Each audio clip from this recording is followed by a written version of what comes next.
BitSwap is the hottest new way to trade tokens. Crawling all the top decentralized exchanges, BitSwap will get you the very best price and value for your trades.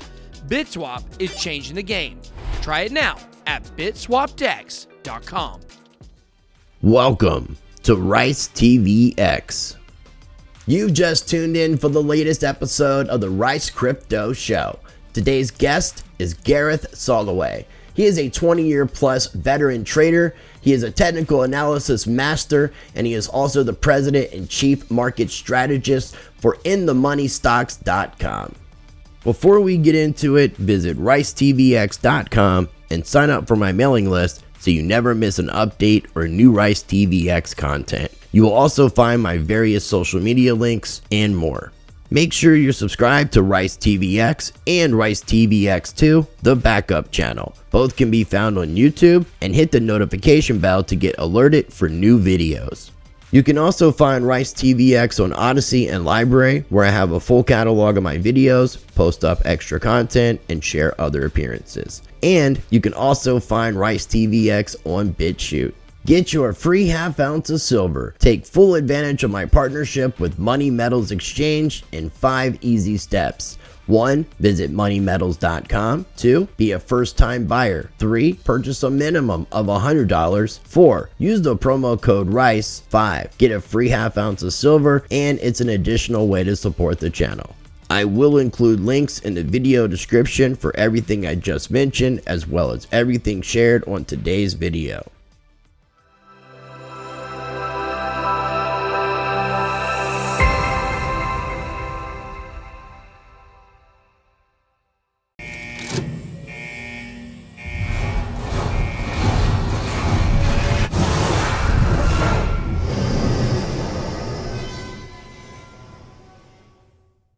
All right, ladies and gentlemen, joining me on today's episode of the Rice Crypto Show is Gareth Soloway.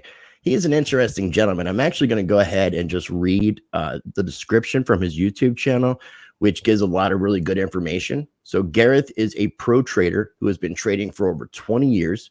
After building his personal wealth through trading in 2004, he left the financial industry to trade his own money. This is when he met Nicholas Santiago in New York City. The two top traders spent days trading stocks, futures together, and putting their collective brain power into pure genius that would become the PPT methodology.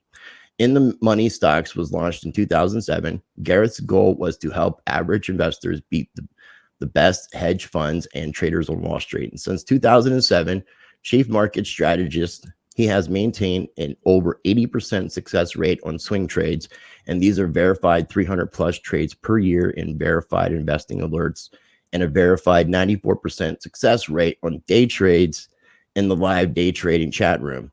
He gives lectures at colleges, trains hedge fund traders, and 1,000s of investors. He lives life to the fullest and puts his heart and soul into teaching his members who come willing to learn the PPT methodology. And I had the pleasure of being on a couple episodes of Around the Blockchain on BitBoy Cryptos with Gareth. He's been featured on Kitco News and also on Stansberry Research. All great interviews. Gareth, welcome to the show. How are you doing today? Hey, I'm doing really, really well. Thank you so much for having me, and appreciate you reading that. I mean, I hope it wasn't too long-winded, but thank you. No, I think it was a really great explanation. I mean, I want to get you to kind of put that into your own words for everybody. But and I know that before we started recording, you said that there's not really a need to share your YouTube channel. I will include links in the video description if people do want to check that out, because you guys do put out videos periodically, but I know it's not a big focus. But that bio in there I thought was really great.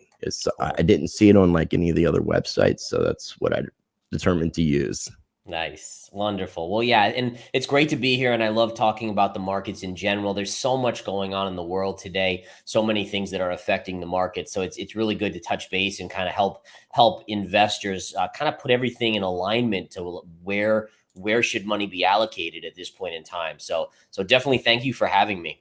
Yeah, no, again, man, I really appreciate it. I mean, you, with the 20 plus year history of trading, your Twitter account, you say that you're the technical analysis master. You do a great job with your chart readings. And I mean, I've seen it on a lot of different mediums, and I really appreciate what you do, and I'm definitely looking forward to the conversation. And before we get into like any of the chart information, talk economics and all that good stuff, do you mind kind of giving a little bit of a background as to who you are and expanding upon what I read at the beginning of our conversation? Yeah, yeah. And I think it's great because this will enable me to kind of put myself in a lot of viewers' shoes where, I grew up in a household that both my parents were teachers. We were kind of middle to low income. We went out once a week to Friendly's. I don't know how many of you remember that restaurant, but we went out on the night that kids eat free, because we didn't have a lot of money, and that was the night we went out. And I grew up in that kind of household. It was a wonderful household, lots of love. And I got into high school. And during high school, I kind of joined the investment club. And before that, I had no clue about what investing was, stocks. I had no idea. And I got into it, and it would happen to be in the late 90s when the .coms were just going nuts. And you would have a .com that was like a penny stock. It would be like a Dogecoin, right? It would go from like 2 cents to 10 cents to 20 to 50. I mean, it was just incredible. And had a fake account at the time, and I turned it into like from 100,000 to 300,000 in like 2 weeks. And from a kid that had no money and grew up in a kind of a middle income, lower income family, this was like weird to me. I was like, is this possible? Can people do this? And at that point, I was like, listen, if this can be done with real money, I have to dedicate my life to doing this. This is something that it's exciting. You wake up every morning never knowing what you're going to get in the markets, what's moving, what's going to make you money, or what you're going to lose on. And so from that point on, I had a one-track mind. I went to college, economics. I majored in. I figured that was a good place to start. I worked briefly for MetLife in the kind of financial planning area, but it sucked. And listen, MetLife's a great company, but I was the low man on the totem pole. I had to do all the cold calling. I'm not a good cold caller. People hanging up on you, saying things to you. It just kind of stinks, right? Yeah. And so after a year, I said, all right, I have $10,000. I'm going to go out and try to trade on my own. And that's what I did. And just like a lot of people out there, I had no clue what I was doing. I lost money. I worked 3 side jobs just to kind of replenish my trading account because I would keep on taking losses. I would make money on like 3 or 4 trades, and then I'd lose more money than I made on all those trades combined in one trade. And I'm sure a lot of people can sympathize with that, how that works and how that happens. So the bottom line is, over time, a lot of effort, a lot of studying charts, looking at how things happen.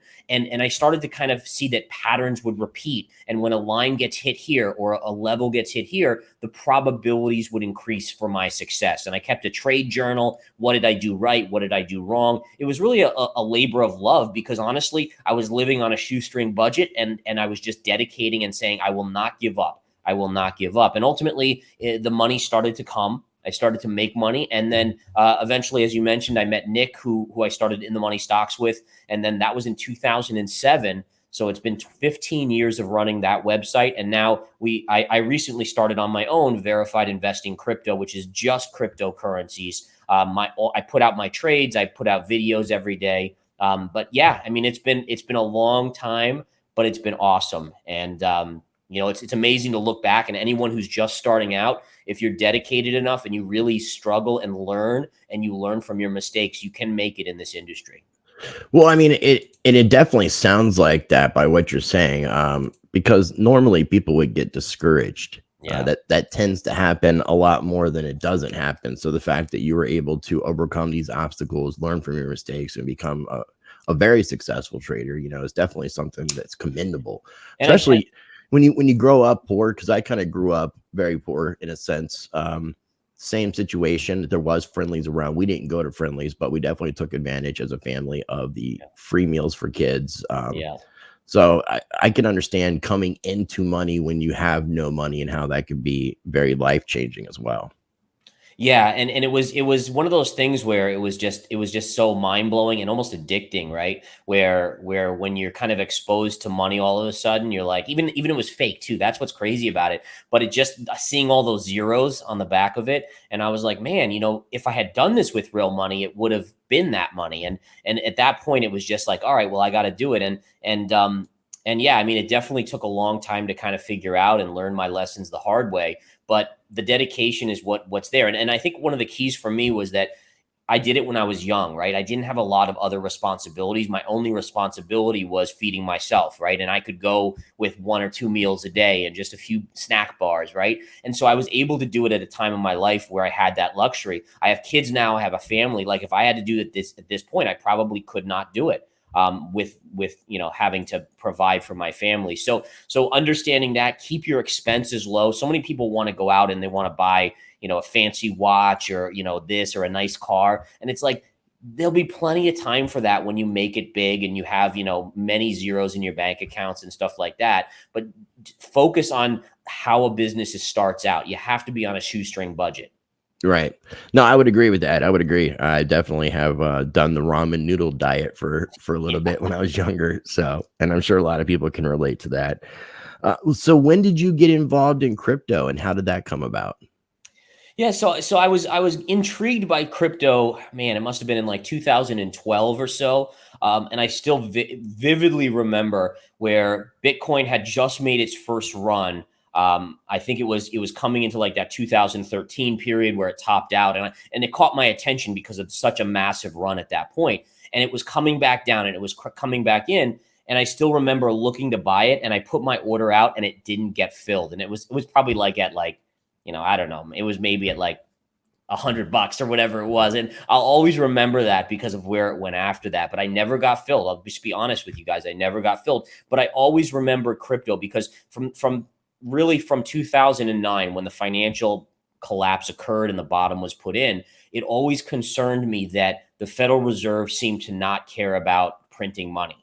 And the government just seemed to want to print, and the politicians want to get reelected, so they just print money and stimulate to make themselves look good until their next election, and then they want to do it again. And Bitcoin solves that, right? I mean, you have a limited supply, and it's a way to protect your money that you're making. I hate the idea of, if I make X amount of dollars a year, and right now we have 8% inflation, that every year every dollar I make is only worth 92 cents at this point. I mean, that's horrible. You're working. And you're already paying taxes. So you're paying taxes and then you're getting hit again with the inflationary side of things. So I loved that side of Bitcoin. The altcoins I was later kind of exposed to, and I was like, oh, well, that's interesting. But I've always been more of a Bitcoin fan just because I'm so concerned about what governments do in general. Okay. So when it comes to crypto, though, since then, have you expanded out? Do you trade altcoins as well as Bitcoin? Yeah, I do. I stick in kind of the top 20 coins because one of the key metrics for me is to make sure that I have enough liquidity to get in and get out easily without affecting the price. And the same thing goes if I'm going to buy a coin, I'm buying off technicals on the chart. The one thing that can totally screw you in it with a chart that's a really good chart is if you have one seller that dumps on the market and he affects or she affects the whole entire market and it tanks that coin. So I like trading the ones that are liquid, that there's lots of volume, the bigger market caps, because it kind of removes that one risk factor of someone coming out of nowhere and just changing the trade on you.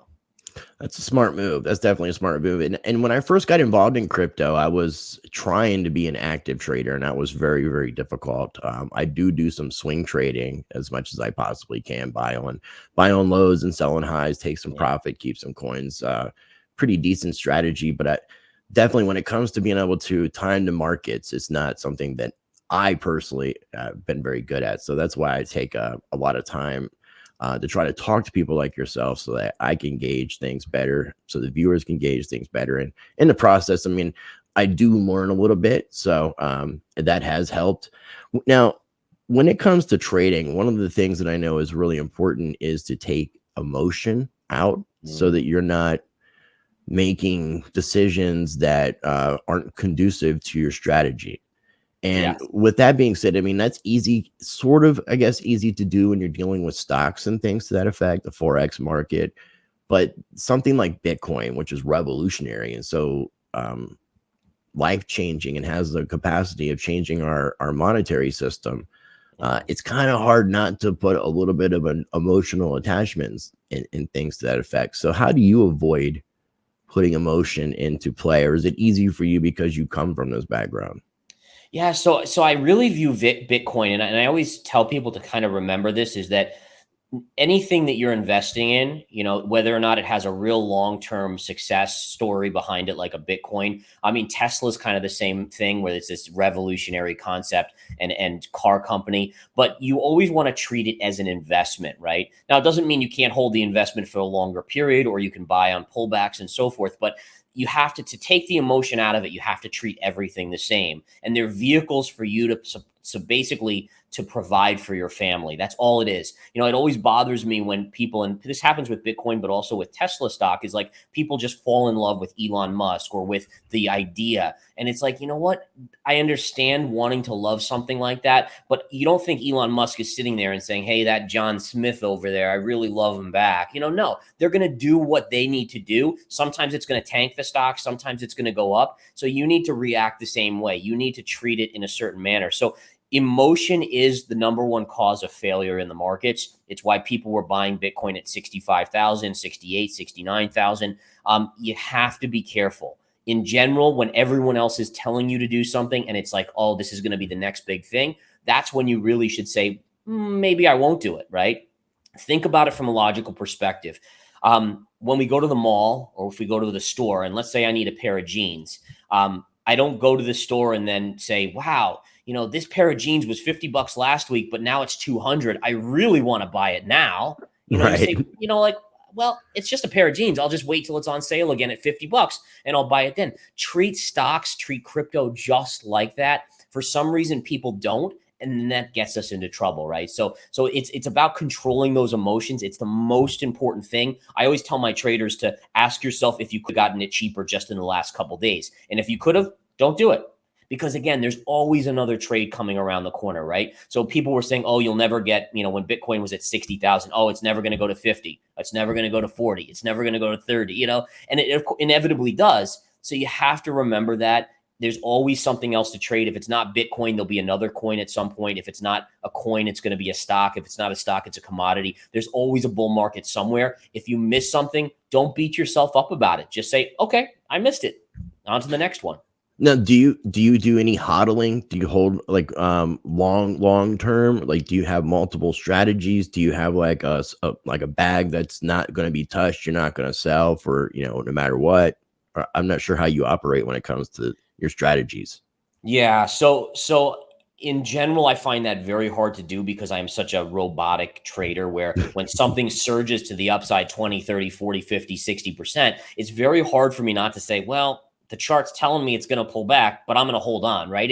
If I think I can buy it 20% cheaper after it's run 60%, in general, I'll sell it and then I'll just rebuy it. And that's the way I trade. I kind of like get in and then I'll take some profits. And then when it dips, I buy a little bit back. And I just kind of go back and forth like that. The one thing I will say is with gold, I have bought physical gold, and you don't buy physical gold to sell it and buy it back, right? I mean, they charge you a ridiculous premium if you're going to sell it, and then you buy it for a premium. So basically I buy that as kind of what I consider insurance policy. And there will be a point in the future where I do the same thing as Bitcoin, where if it gets to a certain level, I'll say, okay, now I feel like the risk of a lot of downside is out. The upside is very good with the printing of money. I will now tuck away 5% of my net worth in Bitcoin. I already have about 5% of my net worth in gold. And those are what I call insurance policies, where if I wake up one day and the world just went to hell, right? Mm-hmm. Then at least I know I have those. Like if all the other assets I own collapse, at least I have those, and hopefully those offset the other losses. Okay. And that makes sense. And I like the way that you put that, the way that you even make that comparison with gold, because gold and silver, but more particularly gold, have proven itself as a store of wealth, as a safe haven asset through history. And it's not something that you hold, obviously, to try to make more US dollars. It's something that you're holding to preserve your purchasing power and how much you actually have, because the system is designed to keep you from saving. And I think it's important to remember that, like, as an insurance policy, like, you don't buy life insurance because you're like, oh, I can't wait till I die and I get this big payout, right? Like, it's like if things really went crazy and let's say the banks were closed, the ATMs didn't work, your credit cards don't work. Let's say it was like some sort of cyber attack that the whole system went down. I like the idea of having that insurance policy where I can still feed my family. If I got to chip off a little piece of gold to go buy dinner for my family, I can do that. It gives me that ability to sleep at night. Now, crypto right now is still too much of a risk asset, which is why I don't treat it like that. but I do believe that eventually Bitcoin, maybe in 5 years or so, will become more like gold. And then, needless to say, in a cyber attack where the grid goes down, you're not going to be able to access your Bitcoin. But I do think in other scenarios, it will protect as well. And that therefore you do want some as a long-term hold. Okay, that makes sense. Now, there on a side note, when you said about power grid and cyber attacks, I have talked about things like this. There are mesh network devices that you can utilize to create your own mesh network, so that it could still be utilized. But I get what you're saying. Yeah. And obviously, whenever I bring this up or it's brought up in a conversation, if there was a power grid or cyber attack, there's going to be a lot more things to worry about than what we just mentioned. There's going to be a lot more important things. What exactly is the PPT methodology? All right. So on charts, I don't have a lot of indicators. I think that indicators for the most part are confusing. One is telling you one thing, one's telling the other. So for the most part, I just use three things. It's price, pattern, and time. So PPT. And we kind of coined that because in 1987, when the stock market collapsed, Reagan created the plunge protection team, which is basically the Federal Reserve that would come out and buy stocks in like a catastrophic collapse. So plunge protection team, PPT, price, pattern, time kind of had that same ring to it. So basically all it is, and maybe I could show my chart here, is basically you're drawing trend lines, which give you price points, right? So here's the chart of Bitcoin. So we were buyers of Bitcoin when it dipped. And this is key, guys. In general, you'll hear me say a lot that I think ultimately Bitcoin's going to 20,000, but I've been long and short Bitcoin and various cryptocurrencies all the way down, right? We were buying here, and I could tell you very easily, the beautiful thing about this, connect these two highs, the highs from April and November. And then this line down here is perfectly parallel to that line. So basically that told me when we were dumping into here, when everyone else was getting scared, I'm the one stepping up and buying. I have no problem being first in a trade. Likewise, when everyone's getting crazy, I'll be the one selling. And same thing, I talked about going to 46,000 and I would sell right there. And you can see connecting pivot low to pivot low right through here. It touches right there and it stopped right there. And then you can see we even retraced right to this line again. Now we're going back up here. But the point is, those are all price points, right? When you're hitting a level, it's a price. So that would be P of the PPT. Pattern would be like a bull flag, a head and shoulders pattern. So you're looking for patterns that repeat, historically have a high percentage of doing something. And the last thing is T for time, which is basically for cycles, right? So there are certain counts on candles that repeat over and over, like a 7 count, where if you see 7 candles down, generally it means there's a bottom in the chart. In fact, I think we even had one here as well, if I recall, right? Let me see here. Let's see here. 2, 4, 6, 7. Yeah, I mean, there's a little bit of a time count right here coming into the lows. 2, 4, 6, and 7, and then you bottomed out right after that and started your bounce. So there are certain things that we have learned from just studying the charts for so long that tend to give you a higher percentage. So when you looked at the rollover with a 7 count into this level, there's 2 of those factors available that usually will put your odds at 80 or greater % of success. And it ultimately did play out. That's really interesting. Now, when it comes to charts, something that I was curious about, are you one of these guys that says, show me the charts and I'll tell you the news? Generally, I am, right? So the one thing you have to admit is you don't know the specific news. But generally, a chart will be bottoming out, and then somehow you're hitting support, let's say, on a chart, and then somehow miraculously the next day news comes out and the chart pops back up, right? I mean, that does happen so often. And again, the question is it because the chart is doing it, or is it perhaps because insiders were buying and that created that at that low, that created the bottom? You just don't know necessarily, but it happens far too much for just to think it's a random coincidence. So I am in that camp that I think that charts tend to predict some news event ahead of time. Now, when you're doing your analysis and such, are you taking in effect what's actually happening in the world and correlating that with your analysis on the charts? Yeah. I mean, you always look for as many things that align as possible. So for instance, one of the reasons why we've seen a rally up in Bitcoin here just recently off of this low is you have the Russia invading Ukraine. It's basically a classic case of why Bitcoin should exist, right? You have these oligarchs that don't want to be sanctioned, so they're trying to avoid sanctions by buying Bitcoin. Therefore, they can get around it. Then you have people in Ukraine saying, hey, it's hard to walk across the border with suitcases full of money or bars bars of gold, but if I can just if I can just go to some other location, I can have my Bitcoin there as well. So these are all kind of factors that make you say, okay, well, the chart is telling me this, but then also the news kind of coordinates with it beautifully and makes sense. So yeah. I absolutely think that.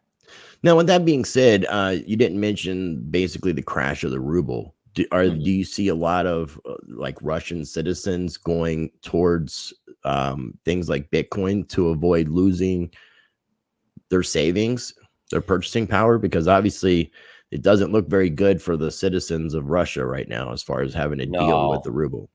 Yeah, I mean, it certainly doesn't. I mean, just to touch on the chart first, look at this wedge pattern. This is called a bear flag, where you have this drop like this, and then you have this kind of like sideways choppy consolidation. And then look at when you broke that trend line, the collapse in the ruble. So again, the chart was telling you something was going to go on. Did I know that, that we were going to see an invasion and it lasts this long and all this thing? No, but amazing. But yeah, I think I'm sure there are some Russian citizens moving into Bitcoin. But again, the ruble is already less than 1 penny per, or 1 ruble per penny of US dollars. So the question is it worth it to the average Russian to do that versus the billionaires? Heck yeah. The billionaires, they have their assets in many different places, probably in dollars as well. And I think then it makes a lot more sense. And I would almost guarantee that a lot of the oligarchs probably transferred.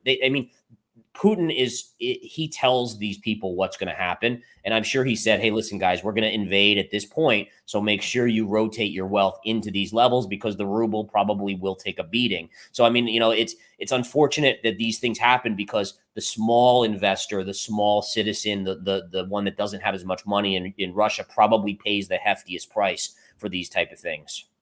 And what's interesting is that chart you're showing kind of with the dip going down was like between 2014 and 2015. So that would have been under the Obama administration, when there was a lot of talk with the BRIC nation banks creating their own alternate version of the SWIFT system. There was a lot of talks in 2018 through 2020 about taking Russia off the SWIFT system. So I can, now that you're saying the way that you're saying, like, you can already see in the chart a decline. You don't know the specifics of the news, but it's kind of given that, and then knowing a little bit of the history, it's really interesting when you can combine that.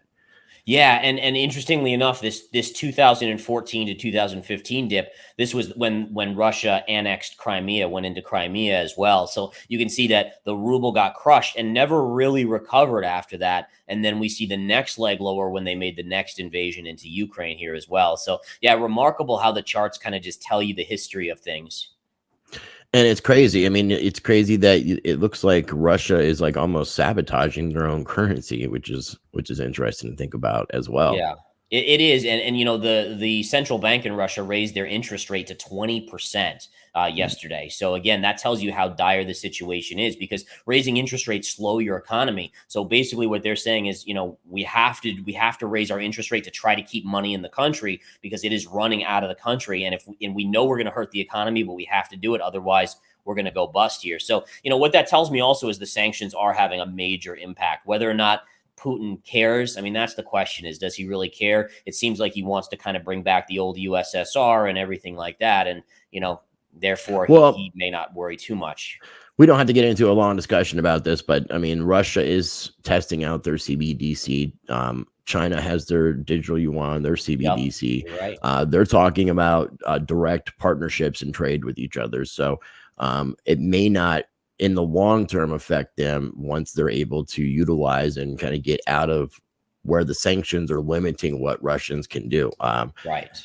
They haven't been fully taken off the SWIFT system. We'll see if that happens. That'll be really interesting to pay attention to. Yeah.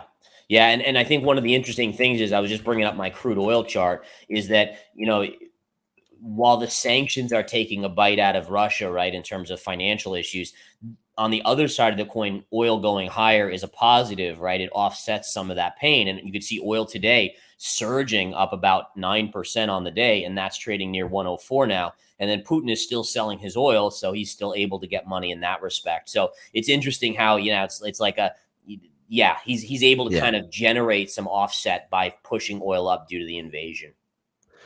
Now, pushing oil up, though, does have like a detrimental effect because it's going to have bleed over effects into the energy sector and Yeah. obviously with our gas prices all around the world as well. And Yeah. Russia does have a large supply of oil. Now, we're recording this on the 1st of March. I'm going to be releasing this on Wednesday, the 2nd. But tonight, Biden is supposed to be doing his State of the Union. And I noticed on your Twitter account, you were talking about something that I thought was interesting about Biden basically releasing or allowing for petro reserves to be utilized.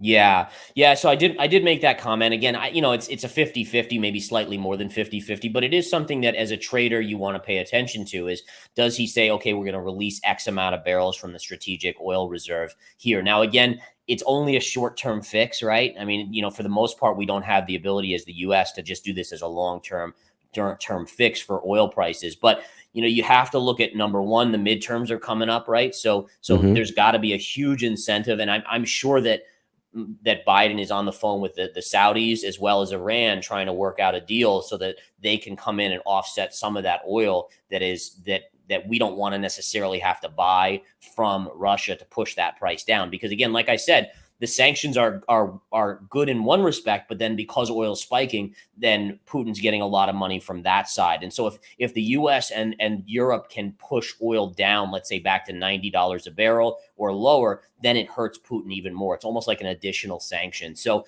I think that's got to be the game plan. We're not going to send troops in that, someone said it, I think it was Marco Rubio said it really well today. He said that, this is why countries want nukes, right? This is why North Korea wants a nuke. This is why Iran wants a nuke, because once you have a nuke, no one's putting troops on your shores, right? No one's going to take that risk. Now, sanctions are different, but for the most part, it becomes that thing where no one's going to mess with you when you have nukes. And it's true. Right. No, I definitely been paying attention to the oil prices. Somebody else that I listen to on a regular basis is Gregory Manarino, and he's been talking a lot about crude going up above 100 and staying above 100. And it's super crazy to think about. In 2020, it was trading in a negative. Mm-hmm. And now it's like over $100. It's crazy just to even think about the spectrum of where we are in our history of our stock markets, our economy, our fiat system.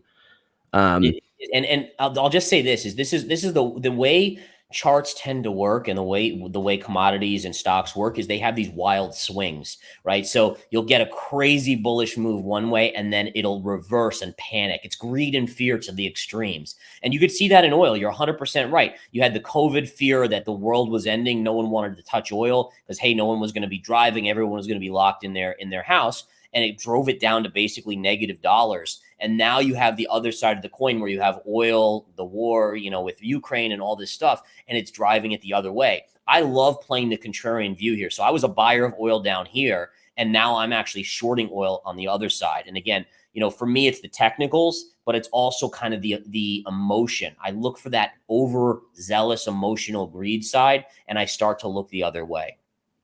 That's awesome, man.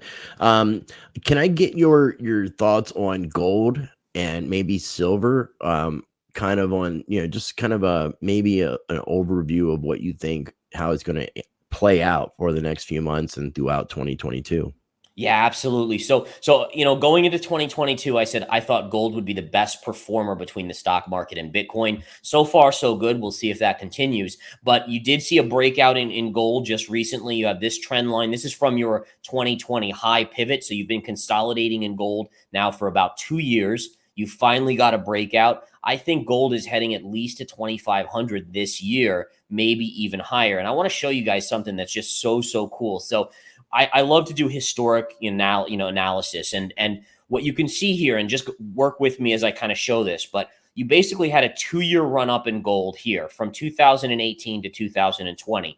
Gold price went from 1,100 and change to 2,000 approximately.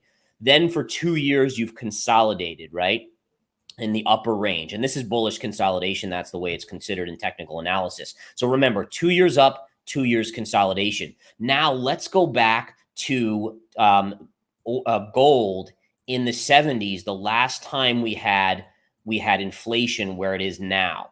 And what's amazing about this is that you had the same sort of pattern, right? So from 73 to 75, a sharp upswing, just like from 2018 to 2020. And then you had this consolidation for the next 2 years, just like we've had since 2020 to 2022. And then look at what gold did after that. It went on this insane run to the upside. So again, what this is telling me is, number one, inflation's probably not going away, right? You're repeating exactly. Therefore, the markets are repeating the same pattern. And again, we didn't see inflation go down until the 80s, essentially from the heights that they got to. And inflation got really high back then. So It did. again, I love the gold trade here. I think, again, it's one of those where generally it's not as volatile as Bitcoin, but at the same time, you can make a lot when you catch the breakouts. And it's true that if you were in gold over the last 10 years, it's not been the best performer. But again, if you look at the last 10 years, inflation was 1 or 2%, right? So Right. obviously, why would it perform in that environment? If you show me inflation at 8% or 10% or even 5%, it should really perform really, really well. You know, what's interesting about that chart too is you can see that flat line, and then it starts to pick up like around 72-ish. You know, we had 70 August Yeah. of 71, Nixon took us off the gold standard. And it was in 1974 that US citizens were allowed to own and purchase and own gold again since 1933. Yeah. So that's kind of shows where that activity has been. And it's interesting, even just use the comparison of gold, you know, anytime during 1920 to 1930, because I think it was like around $30, $20 an ounce. Mm-hmm. And back then you could buy a nice suit for $20 for a $20 bill, or for an ounce of gold. And today you can still buy a nice suit for an ounce of gold, but you cannot buy a nice suit for $20. And that should show people a lot when it comes to inflation, the Federal Reserve. It's absolutely crazy. So you think gold, you know, on the flip side, what you're saying with gold, how do you feel about silver? Because silver seems to be very much manipulated, and the price seems to be kept down compared to the gold silver ratio. Yeah, so silver definitely is a little bit trickier one. Let me get rid of that trend line here. So on silver's chart, I haven't been quite as bullish on silver, although I will say that it just recently today is kind of breaking out. The only reason I'm a little bit more skeptical on silver is just because of the industrial side, which means that, you know, silver is used in the production of electric cars, and there's other things. And if by chance in the near term we do see the economy slow, then you might see a little bit less of an impact to the upside on silver, right? So silver has two sides to it. It's the store of safety, but it's also an industrial metal. Gold is purely a store of safety. So inflation comes, gold's off to the races. War comes, gold goes off to the races, all those type of things. So again, I think ultimately, if you're looking 5 years out, silver's probably $50, maybe greater. But in the near term, it's just a little trickier, because I look at the Federal Reserve and I say, listen, they have to try to get inflation under control. We can't be at 10% inflation and them not do anything. So if they hike rates, historically that slows the economy. If you slow the economy, does the demand for certain things that silver's in start to stall out? But again, if your horizon's more than a year or two, silver's fine here. Okay, that's cool. Because I mean, I'm a big proponent of both gold and silver, and a lot of people have talked about the ratio where silver should be a lot higher based off the price of gold. So if we got to that point, knowing that there's only so much gold, and the fact that silver's being the supply of silver would be utilized for all these industrial purposes and such, would also limit that as well. Now, you mentioned not selling your actual physical gold. Do you actually trade any of the paper versions of how the price is determined with the precious metals, like the gold paper stocks? Yeah, so I do. So for my kind of like insurance policy, I have physical gold. I want to actually know it's in my hand. It makes me feel better about it.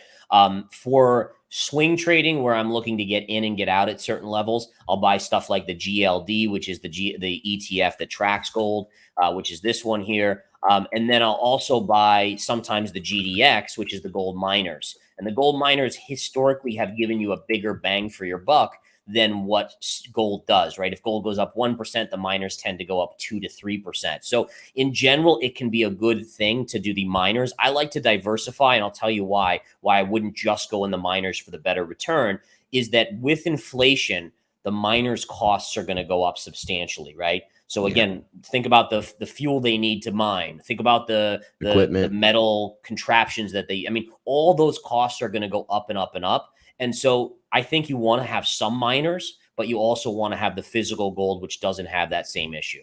Okay. Those are great points. Those are really great points. Now, moving on to cryptocurrencies.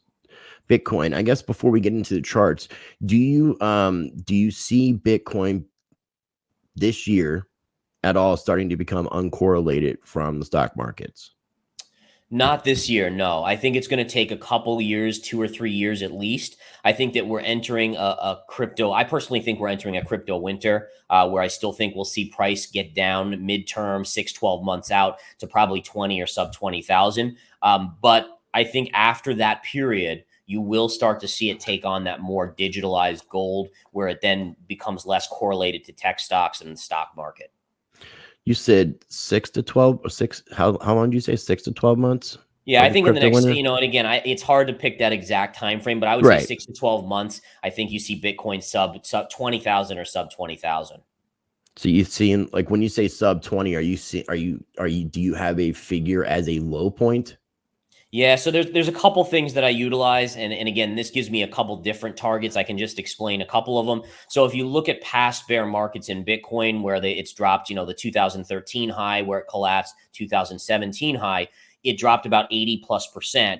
If you did that from 69,000, it takes you to about 10,000, 11,000. You also have to look at something like Amazon. I think Amazon is an actually amazing guidance point for what could happen to Bitcoin. Again, we see Amazon as the behemoth it is now today, but in the late 90s, take a look at this, guys. And this is just another cool thing, right? Look at this beautiful M pattern here, right? So remember that M pattern that Bitcoin has formed. And now what we're going to do is we're going to go to Amazon's chart in the .com bubble when it was collapsing.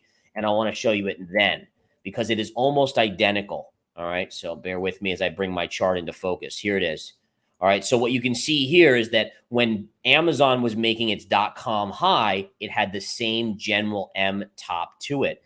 And again, here you had Amazon at $112. It went down to $6 before it bottomed out. Right. So in theory, if it repeats, and I've been saying this before, is that I look at the cryptos as almost the same as .coms, right? So when the internet was popping in the late 90s, when I started trading, everyone said, internet is going to change the world. They were right. Everyone said, this is new. Everyone's going to be using it. They were right. All right. Same people are saying, or the same things are being said about cryptocurrency. It's going to change the world. I agree. It is going to change the world.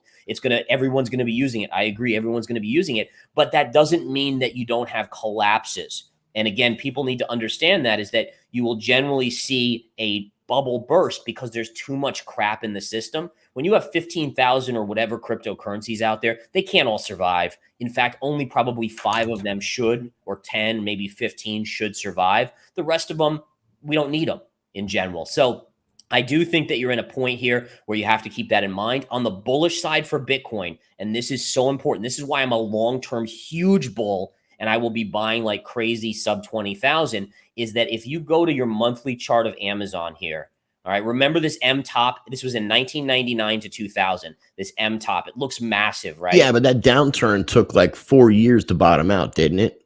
Yeah, so let's take a look at that real quick here. So from this top here, it was in December of 99, we'll call it 2020.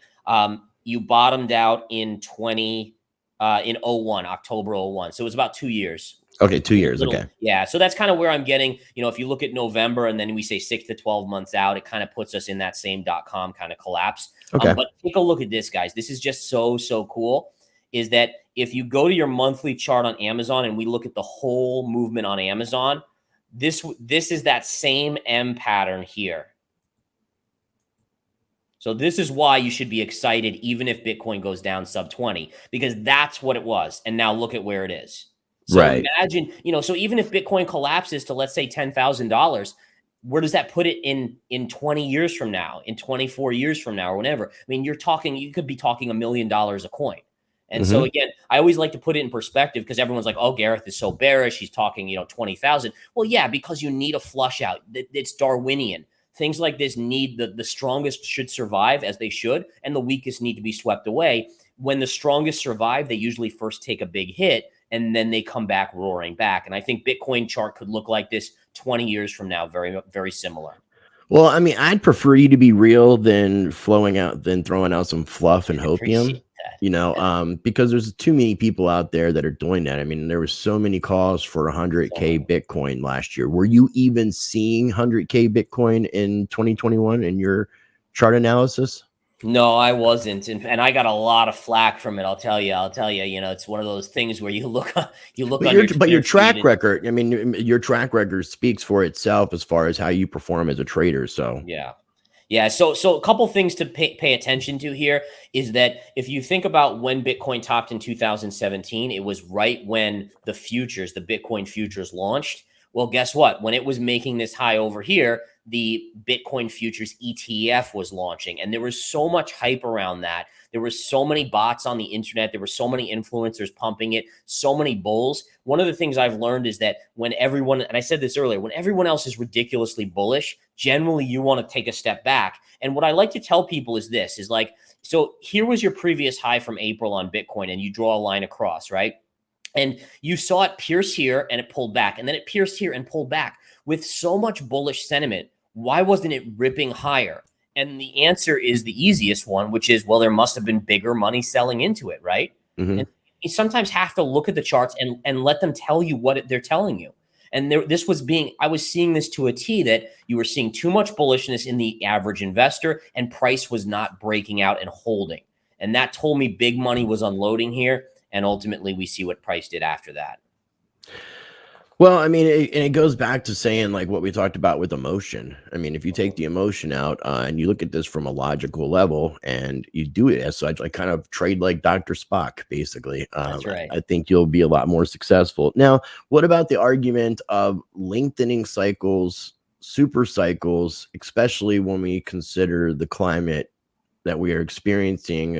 It looks like we're at the end of a fiat cycle. Yeah, which is something that we haven't experienced before in our stock markets and such.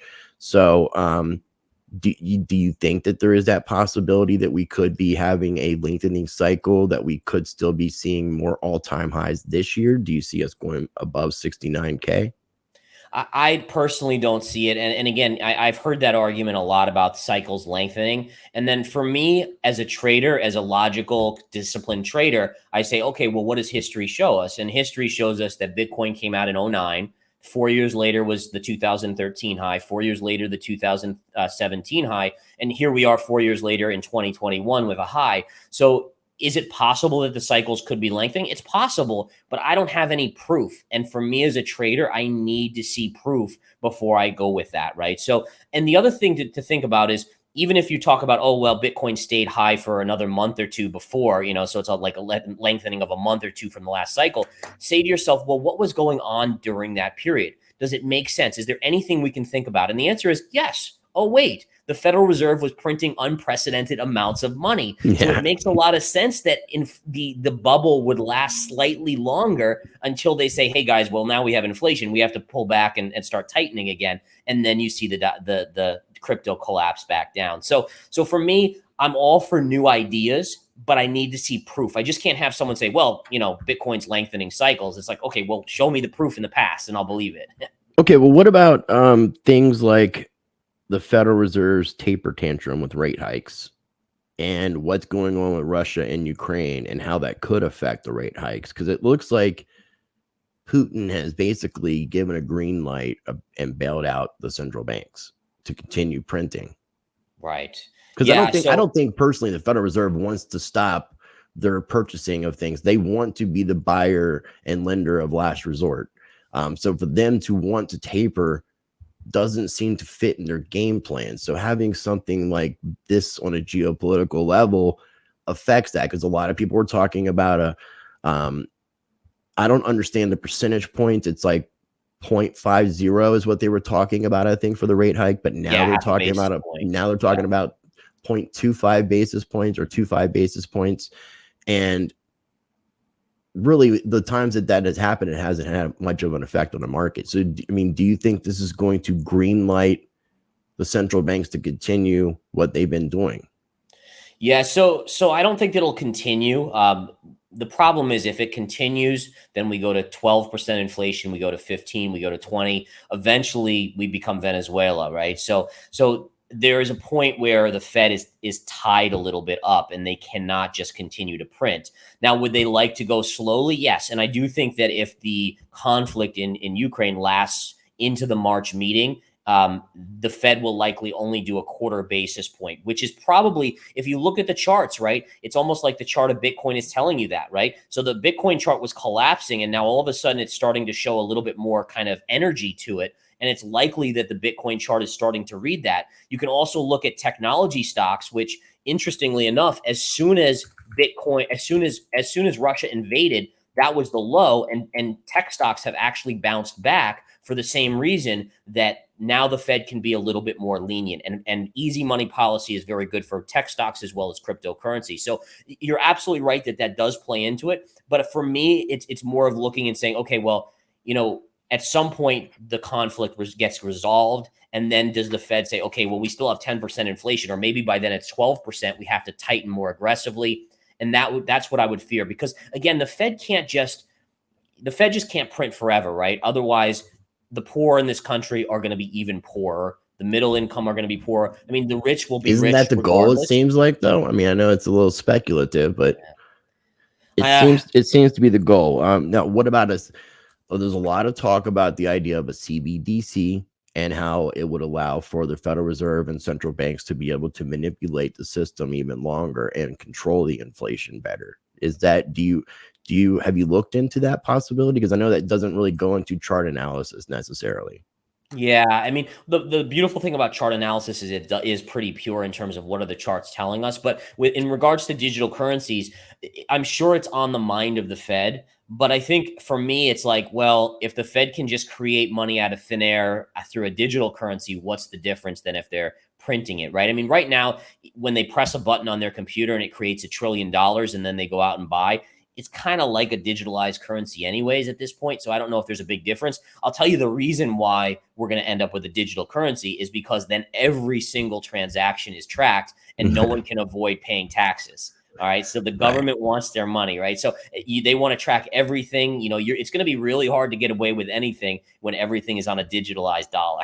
Right. And then the scary part about that is you think about what took place in Canada with the freezing of bank accounts and how that makes that a lot easier to do with programmable money. So it's definitely a future. Guys, physical gold. Have some of that physical gold on I know. you. And when I mention it, when I get so much flack when I'm on a BitBoy and around the blockchain and mention buying gold and silver, I get so much flack, even though I'm pro crypto. It's just like, I think that you need to have a little bit of diversity in things. And if I had a lot of capital, I would even, go into the real estate route. I mean, there's a lot of different things that you can do, like inflation proof businesses, car washes, things to that effect. There's a lot of things that people could invest in.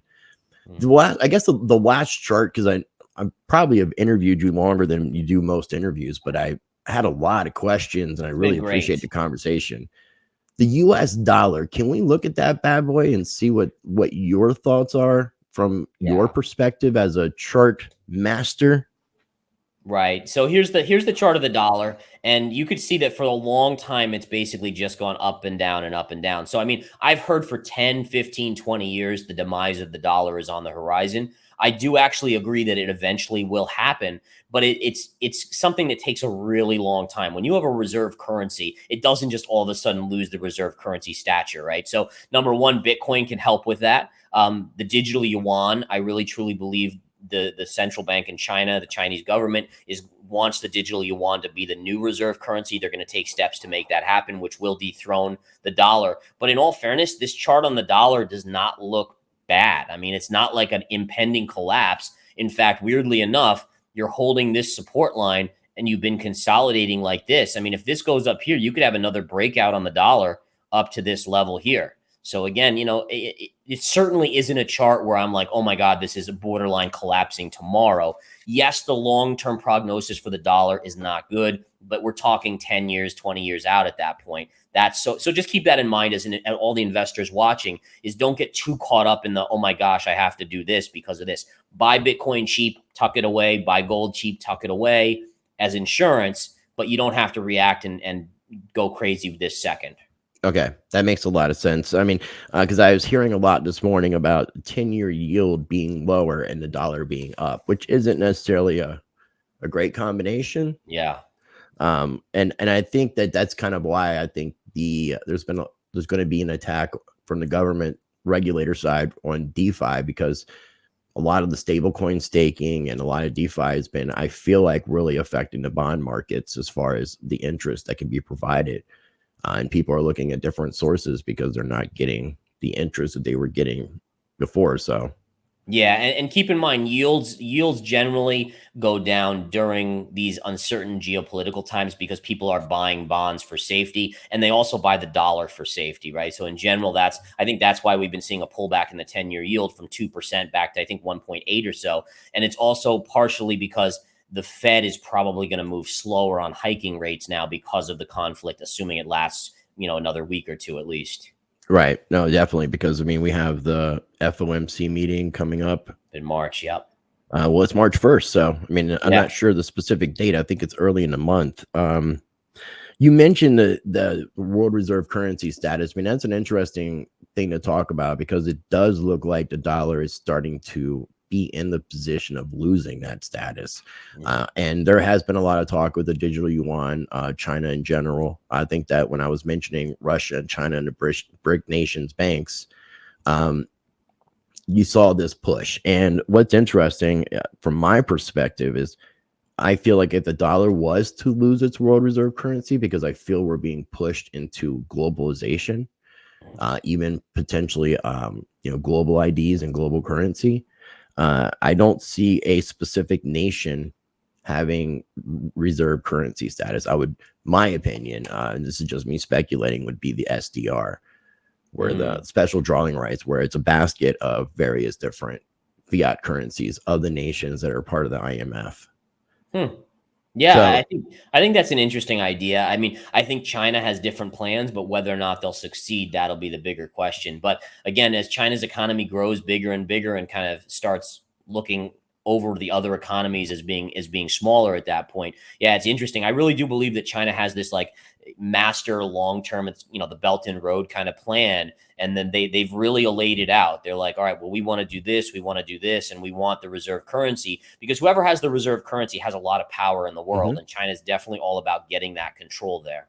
And they've definitely been stacking gold and silver. They've been bailing out a lot of African nations and taking their natural resources and getting access to the gold mines there and such. So they've been very strategic. Was there any more charts that you wanted to share, or was that pretty much what you wanted to go over with the charts? Yeah, I mean, I think the only other thing I just show you guys is just take a look at the S&P 500, right? I love this chart because it really shows you what the Fed did during COVID as well as the government. So, going back to here's your long-term trend, right? So this was a beautiful long-term trend from basically the end of the financial crisis up. And then once we had COVID, this was March. the Was trend. that March of 2020? Yeah, that's March of 2020 right there. And then this is the market on steroids, which is what I call it, because the Fed came out with bazookas. The government then was sending checks to everyone, and basically you can see what the market did. It went into hyperdrive. So the idea here is, again, and this is all based on what does the Fed do, but if the Fed really even just backtracks and takes out the stimulus that was put in just during COVID, it should bring the US markets back into this range, which tells us we still have some more downside to go in the overall markets. Yeah, well, it definitely seems like the markets are completely inflated. And I don't even think anybody has any price discovery anymore, knows what anything is actually valued at. It's definitely a really scary time to be alive. I say it's historical, but it's scary when you really get down and think about it. It is. And you gotta, people have to think about, and logic is so important about where they're going to place their money, right? Because again, it can evaporate very quickly in any asset when asset prices are pushed up based on a hot air balloon created by the Federal Reserve. And when that deflates, I mean, I've seen it, and I saw it in 2008, 2009. It was nasty. I saw it in the tech sector and the dot-com collapse. The NASDAQ went from like 5,000 to 1,200. I mean, it was just nasty. And you can get really hurt and lose a lot of money if you don't protect yourself. So diversify. I stress that, diversify. Even having a little cash on the side is not bad because it gives you the opportunity to jump in on things when things get to certain levels, and just be safe overall, folks. That's the key.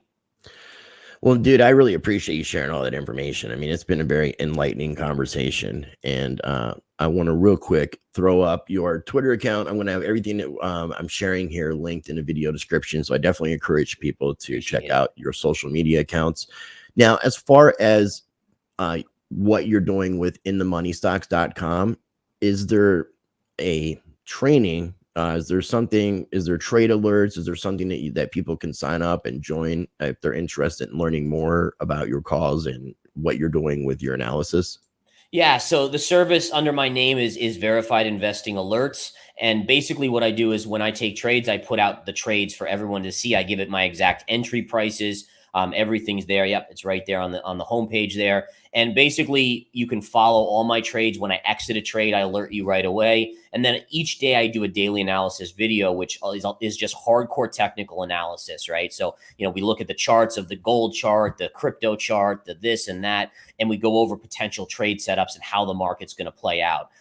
The other service is the other website is Verified Investing Crypto. Same idea, but just cryptocurrency. I put out every trade. We sold Polkadot today for a nice gain. Yesterday, Solana. So we're just kind of swing trading cryptos. And then I do a daily video every single day. Same thing, lots of technical analysis on the crypto. So it's a way to avoid the hype and just focus in on the charts. And the returns are awesome. I mean, it really is pretty cool to see how we can generate in a bear market, no less, lots of gains just going long and occasionally short. And again, just awesome stuff. Oh, I love the transparency here with the track record too. That's really cool with verified trades. Every trade we bought and closed out is there. Right now, we only have 2 trades that are open. I have a little Cardano and Bitcoin, but everything is right there before it. And, that's the thing is like, I'm not a perfect trader. I'm going to have losses, but for the most part, I do well. And people should be able to see everything I do. I mean, but in this chart, there's one loss. So, I mean, I wouldn't call that losses. It's been an amazing streak. I do tell people I will have more losses, but right now it's been an amazing streak in crypto. I launched it in November, and we've only had 1 loss out of, I think, 28 trades or so. Okay. So the verifiedinvestingcrypto.com is crypto specific. Yes, just crypto. That's just crypto. The other one's basically just stocks and ETFs. I do analyze Bitcoin a little bit, but again, if you're more crypto person, then the verifiedinvestingcrypto.com is where you want to go. Okay, cool. All right. Well, I definitely encourage people to check those out, and I will be checking them out myself. And then you can also follow Mr. Gareth Soloway at Gareth Soloway on Twitter. So I definitely encourage you to be following him as well on his social media accounts. Well, again, man, I really appreciate the conversation. Did you have anything else that you wanted to add or any final thoughts before we wrap up today's video? No, I think just thank you so much for letting me come on, and I think it's been a very enlightening conversation. I hope people find it useful, and I'd love to come back again in a few months. Thank you, man. No, I would love to have you back for sure. And I'm sure I'm going to get a lot of complaints for a long interview. But a lot of what I do, Gareth, is long form anyways, because instead of just having somebody come on here and just show a bunch of charts and give their feelings, I mean, when you can kind of get a little bit of background and get to know somebody and understand the method behind their madness, it kind of adds a little bit to looking at the charts. Because it shows a lot in your successes. It shows a lot in your character and why you do what you do, which I do definitely appreciate. Oh, thank you so much. And I agree. I think the insights are valuable for people. Again, I always say that I've been through every trial and tribulation that any average investor goes through. So just believe in yourself. And if you want to study, as long as you're dedicated, you can do it. Awesome, man. Okay, well, just bear with me 1 second. I want to wrap up the video and stop recording. Again, ladies and gentlemen, I'm going to have links down below for everything we talked about. If this is your first time watching any of my videos and you got through this long, I would definitely encourage you to make sure you're subscribed, explore my channel, check out my backup channel, Rice TVX2. Go over to ricetvx.com, sign up for my mailing list, and find all of my social media so that you can follow me. And I will leave you with this. Be blessed, be the change, practice change.